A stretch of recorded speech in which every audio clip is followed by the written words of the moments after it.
ನಮಸ್ಕಾರ ಸ್ನೇಹಿತರೆ. ಇಂದು ನಾವು ಎಲ್ಲರೂ ಕೇಳಿರುವ ಆದರೆ ಕೆಲವರು ಮಾತ್ರ ಜೀವನದಲ್ಲಿ ಪಾಲಿಸುತ್ತಿರುವ ಒಂದು ಮಹತ್ವದ ಗಾದೆಯ ಕುರಿತು ಮಾತನಾಡೋಣ. ಹಾಸಿಗೆ ಇದ್ದಷ್ಟೇ ಕಾಲು ಚಾಚು. ಈ ಗಾದೆಯ ಅರ್ಥ ತುಂಬ ಸರಳವಾಗಿದೆ. ಹಾಸಿಗೆ ಚಿಕ್ಕದಿದ್ದರೆ, ಕಾಲುಗಳನ್ನು ಹೆಚ್ಚು ಚಾಚಿದರೆ ಅದು ಹೊರಗಡೆ ಬಂದು ತೊಂದರೆ ಕೊಡುತ್ತದೆ. ಅದೇ ರೀತಿ ನಮ್ಮ ಆದಾಯ, ನಮ್ಮ ಸಾಮರ್ಥ್ಯ, ನಮ್ಮ ಪರಿಸ್ಥಿತಿಗೆ ಮೀರಿದ ಖರ್ಚು ಮಾಡಿದರೆ ಅದು ಕಷ್ಟ, ಸಾಲ, ಚಿಂತೆಗಳನ್ನು ತರುತ್ತದೆ.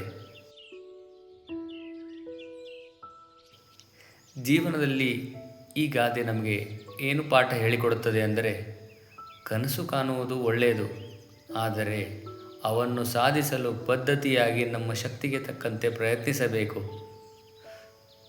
ದುಡ್ಡು ಇದ್ದಾಗಲೂ ಅಲಂಕಾರಕ್ಕೆ, ಪ್ರದರ್ಶನಕ್ಕೆ ವ್ಯರ್ಥ ಖರ್ಚು ಮಾಡುವುದರಿಂದ ಶಾಂತಿ ಬರುವುದಿಲ್ಲ ಸ್ನೇಹಿತರೆ.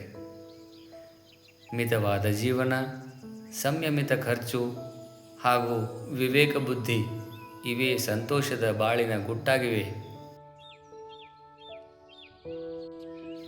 ಇದರಿಂದ ಏನು ಪ್ರೇರಣೆ ಪಡೆಯಬಹುದೆಂದರೆ ಸ್ನೇಹಿತರೆ, ಜೀವನವನ್ನು ಸುಂದರವಾಗಿಸಿಕೊಳ್ಳುವುದು ನಮ್ಮ ಕೈಯಲ್ಲಿದೆ. ಹಾಸಿಗೆ ಇದ್ದಷ್ಟೇ ಕಾಲು ಚಾಚಿದರೆ ನಮಗೆ ಚಳಿಯೂ ಬರುವುದಿಲ್ಲ, ನೋವೂ ಆಗುವುದಿಲ್ಲ. ಅದೇ ರೀತಿಯಾಗಿ ನಮ್ಮ ಸಾಮರ್ಥ್ಯಕ್ಕೆ ತಕ್ಕಂತೆ ಬದುಕಿದರೆ ಮನಸ್ಸಿಗೆ ಶಾಂತಿ, ಜೀವನಕ್ಕೆ ಸಮಾಧಾನ ಸಿಗುತ್ತದೆ. ಹಾಗಾದರೆ ನೆನಪಿಡಿ, ಹಾಸಿಗೆ ಇದ್ದಷ್ಟೇ ಕಾಲು ಚಾಚು ಎಂಬುದು ಕೇವಲ ಗಾದೆ ಅಲ್ಲ, ಇದು ಸಮತೋಲನ ಜೀವನದ ಸುಂದರ ಮಂತ್ರ. ಧನ್ಯವಾದಗಳು.